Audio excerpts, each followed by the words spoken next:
Hey Aries, it's Empress Rose here. Welcome to your reading. General reading, take what works, leave what doesn't, as with everything in life.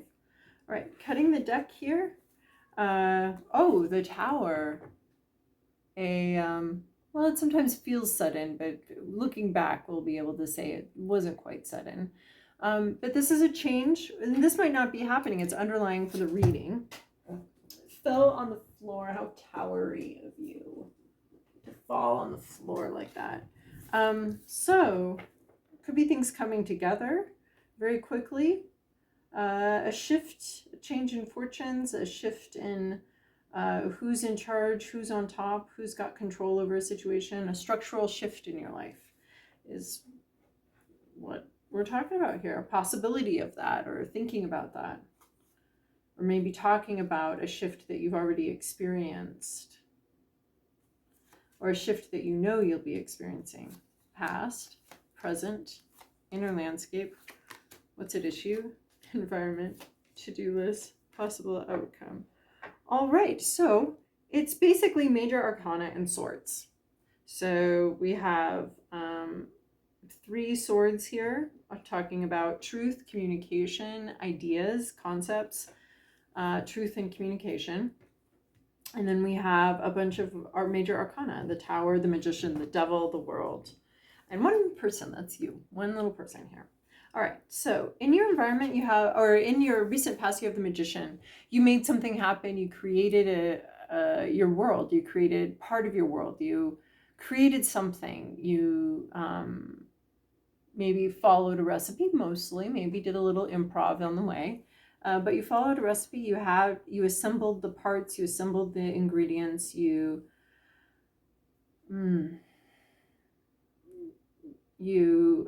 measured once, twice, 3 times, 4 times maybe before you made any moves.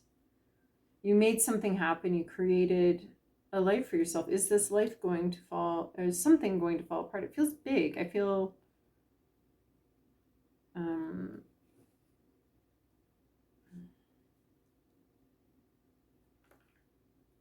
like concerned, or just, yeah, this might be what you're feeling. There's an 8 of Swords here, so there's a little bit of like a disconcerting aspect here. In your current situation, you have the Devil card, so something that was easy to get into but hard to get out of. Addictions, contracts, marriages. There's also a sense of like maintaining, like there's Ouroboros here. I see Ouroboros very clearly this time. And so it's a snake eating its own tail, and it's sort of like maintaining something. You can just maintain, like an addiction. You don't, you're chasing your tail. And it's a cycle. And Ouroboros is all about a cycle and sort of the infinite cycle of life. And the way some people talk about Ouroboros is like, oh, it's the cycle. And I'm like, I think it's just the maintenance cycle, because the alchemy that the Magician wants to bring into the Devil is breaking out of a cycle, breaking out of an addiction, a habit. You have to put a lot of work to move forward here. So maybe in the past you were free, or you broke free from something, but it's facing you now, or you're facing it now again. Like in the past you broke free, in the past you had a lot of power and control, but somewhere along the line you've surrendered your power and control to an illusion, basically, or to an illusion of getting ahead, when in fact you're just maintaining, right? Like the snake eating its tail. It's like, oh, this is a delicious meal, but it's just a cycle of maintenance. It's not ever actually getting ahead. It can't grow here. There's no growth here. There's no death here either. So at least we're maintaining, right? I was actually just thinking about the card in Ouroboros earlier today. Like, we're just maintaining, which is fine to maintain and to be in a cycle, because at least we're not dying. We're not getting worse. We're still here, but there's actually no growth. But the Magician can break free from the cycle. The Magician creates a cycle, but somehow you've been pulled into some kind of repeated pattern of maintenance. It's hard to break out of. It's very hard to break out of this. The effort will all be on your part. That's how you're feeling right now. Where you're at is like, you have to do a bunch of efforting and a bunch of work. The universe or whatever the situation is isn't cooperating with you. It's in fact trying to further imprison you and further pull you back and further you're not breaking free of it very easily. As some kind of contract, agreement, addiction. Yeah. And the effort to free yourself is all yours. The other party isn't, or the party, the substance, the contract, it's not gonna give you an easy out or give you a big boost or give you that's where you're at right now. Understandably, in your hopes and fears, we have you're feeling trapped. After the Devil card here, there's in your mind, you're more trapped. Like the Devil card is talking about like a situation, but something going on in your mind, in your hopes and fears, has you feeling even more stuck. Or maybe you're worried that this is all in your head, that you can't get out of this situation because of a mind game that's been played on you and you are actively participating in it. Sometimes these situations, they're harder to get out of than they seem. And we kind of can get in our heads a little bit about, I'm not good enough, or I can't figure this out. Why can't I figure this out? This is all probably an internal job, when in fact, every so often it's an external job as well. Hold on. Trick-or-treaters. This might be somewhat absurd to try to do this with trick-or-treaters. I don't get a lot of them, but that was a 2-year-old, a League of Her Own outfit with the mom, and they were a team. It was very cute. So where were we? You were feeling trapped and stuck, and maybe even wondering if part of what is trapping you or keeping you stuck is your own mind. It looks like the situation actually might be difficult. So if you're thinking like, why can't I conquer this? Why can't I get over this? I should be able to do this. There's got to be some trick up here or something. I think it's more complicated, right? We are often our best saboteurs. We're often like, get up in our heads and we can't do something. Of course, that defeatist mentality isn't going to help any sort of deal with the devil, any sort of battle with the devil, trying to free yourself from that energy. Any kind of defeatist attitude, self-defeatist attitude isn't going to help with that. However, there is a sense where you do need to free your mind and build your self-confidence, but it's actually more complex than that in reality. So if you're beating yourself up and thinking that it's all just in your head and you just have to figure out, that is part of the problem, but it's not the whole thing. There is something in reality, there is something else here that is making it difficult for you to move forward.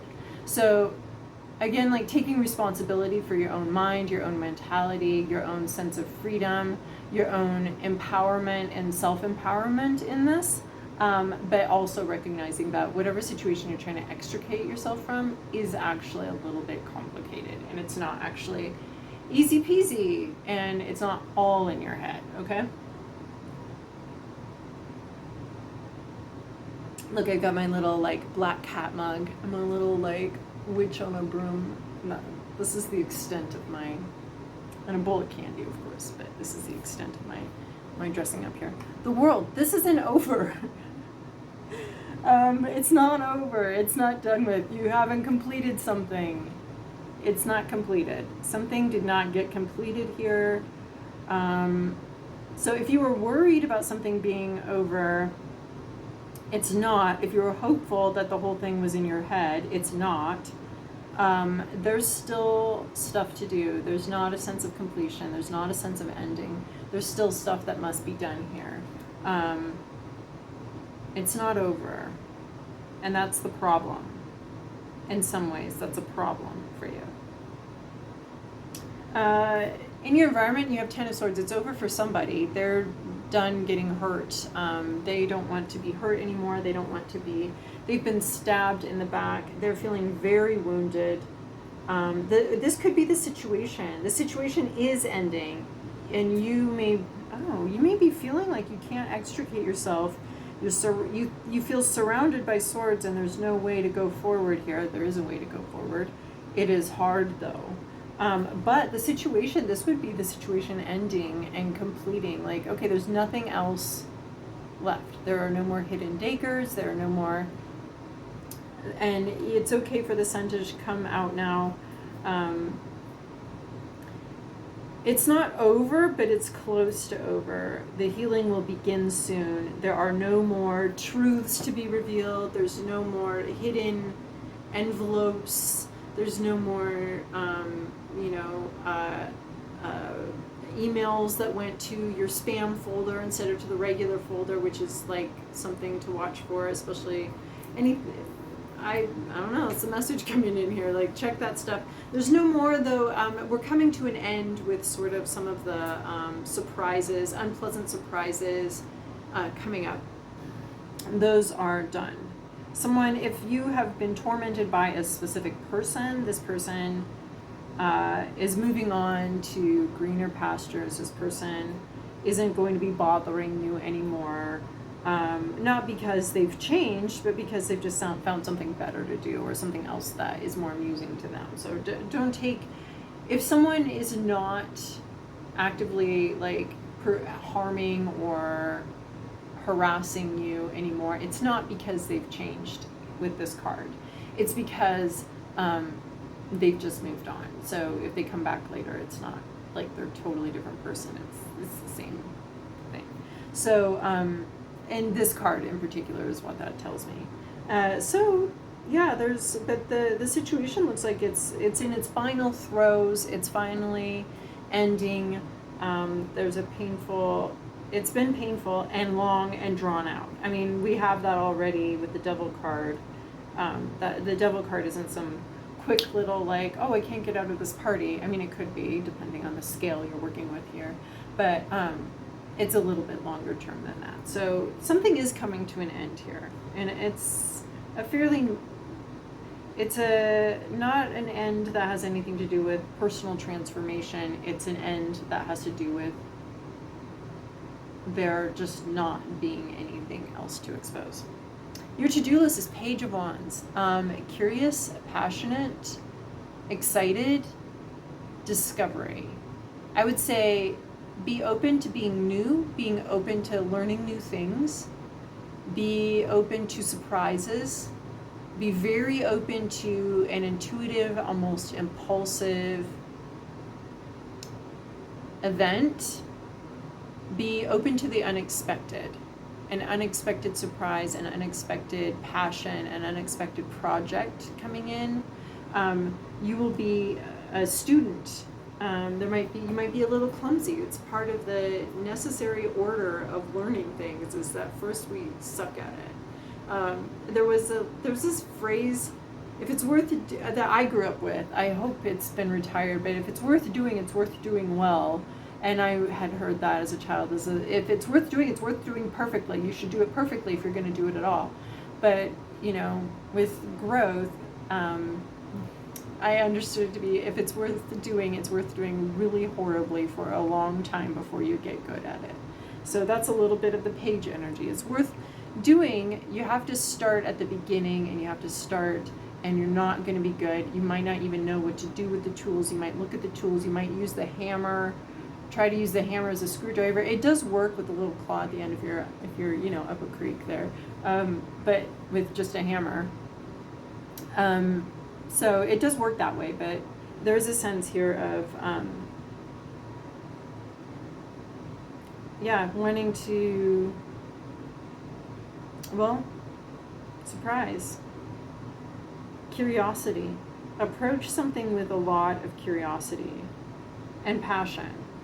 Be excited, believe it. You might be like, what is this? Nah, and dismiss it, but don't dismiss it. Be like, what is this? And then look further. So we can have two responses to finding like a stick, finding a wand where finding magic where we didn't expect to find magic, finding passion finding life and signs of life in the desert. We can have a couple different responses, but the two that are popping up in my mind right now is like, what's this? Psh, whatever, that doesn't belong here. versus what's this? What is that? How did that get here? I'm very curious now. So approaching something that's maybe new to you, maybe a little bit surprising, with curiosity is what this Page of Wands is going to be doing. Possible outcomes, Seven of Swords. There might be some secretiveness here, right? We have the Eight of Swords, the 10 of Swords, and the 7 of Swords. So none of these swords are the good ones, but at least you didn't get 5 of Swords. So 7 of Swords, someone might be being very secretive, right? We're withholding information, we're withholding truth and communication.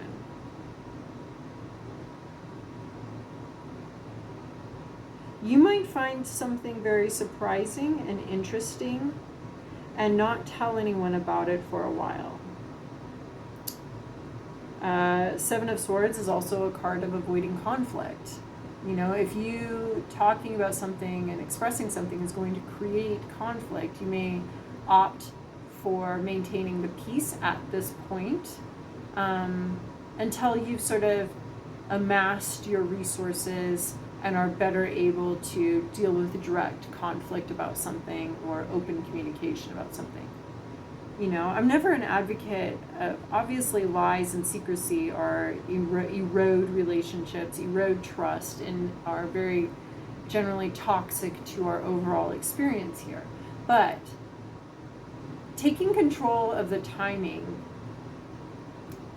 of a discussion or a revelation or a confrontation is not, it can be perceived as lying or cheating or something like that, but there's also like some sense in it. Like, I can see both sides to this. Like, they're supposed to have a confrontation out on the valley, a battle, a face-to-face battle, but someone has sussed out that they aren't going to win this battle.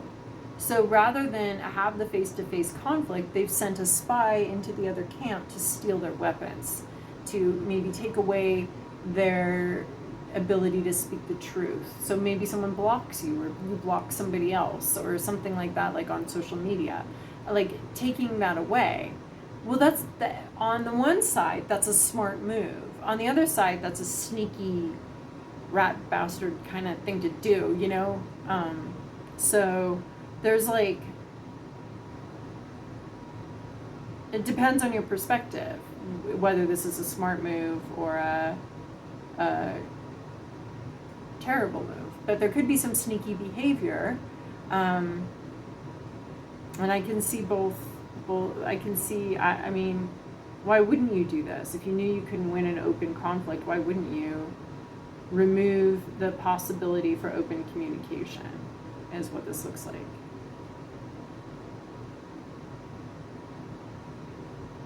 I mean, why wouldn't you is because you're committed to truth and honesty. So in an interpersonal relationship, a delay of a conflict until you can sort of, you get more troops, you've been able to think about it, that's something. But, you know, in war, that's a little different than like with our lovers and our friends and our family. But this could, I can see this 7 of Swords as actually being a delayed confrontation. Because he doesn't have backup, he doesn't have his troops, so he's not going to go directly into battle without the resources they need. You know, go willingly and openly go into a losing battle. So this is finding another way. It's not like the whole war is going to be over and the other side or whoever you're working with is going to be like, oh, well, they stole our swords, oh no, you know. That's definitely not going to be the response. But if you can anticipate that and just need to buy some time or something, it's almost what I'm seeing here is buying some time.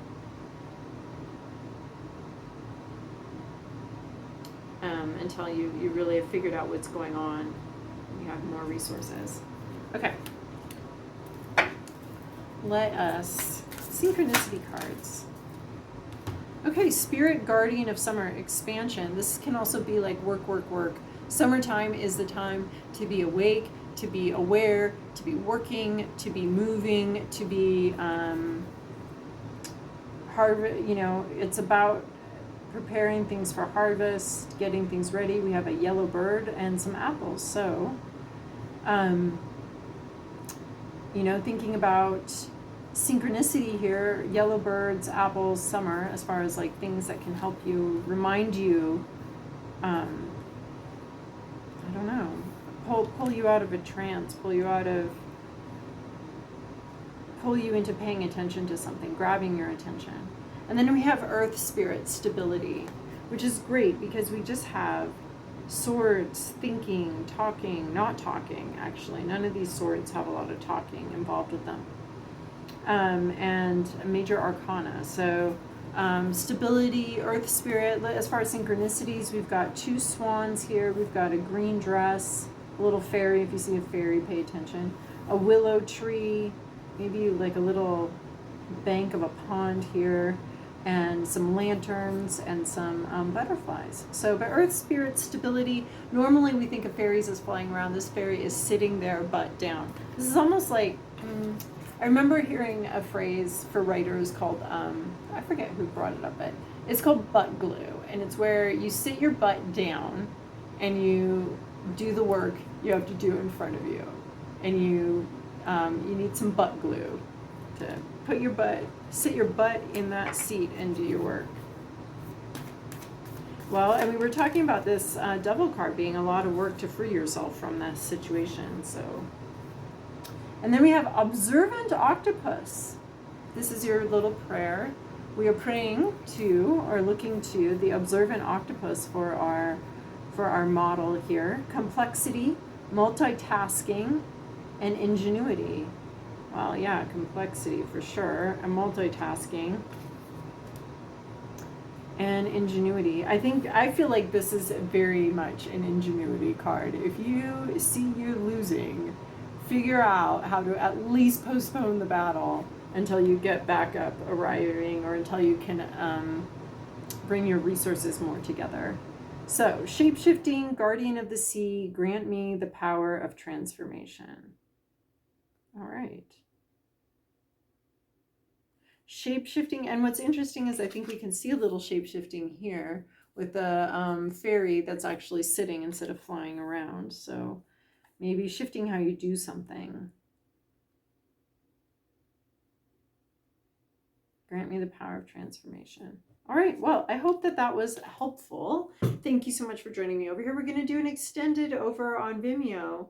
And we're just going to keep pulling cards over there, see what else happens. So check it out over there if you want. If not, we'll chat in another month or something. Ciao.